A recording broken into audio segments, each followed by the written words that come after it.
தலைவன் அம்மாவும் கூப்பிடலாம் பாரு.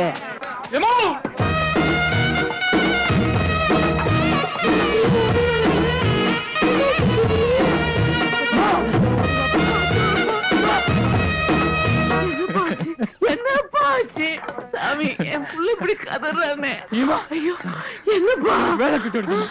எனக்கு வேலை கிடைச்சிடுமா? நீங்க இல்ல, எனக்கு வேலை கிடைச்சிடுமா? நீ போட்ட கஷ்டத்துக்கு கடவுள் கண திறந்துட்டோமா? நீங்களாம் வேலை செய்ய வேண்டாமா?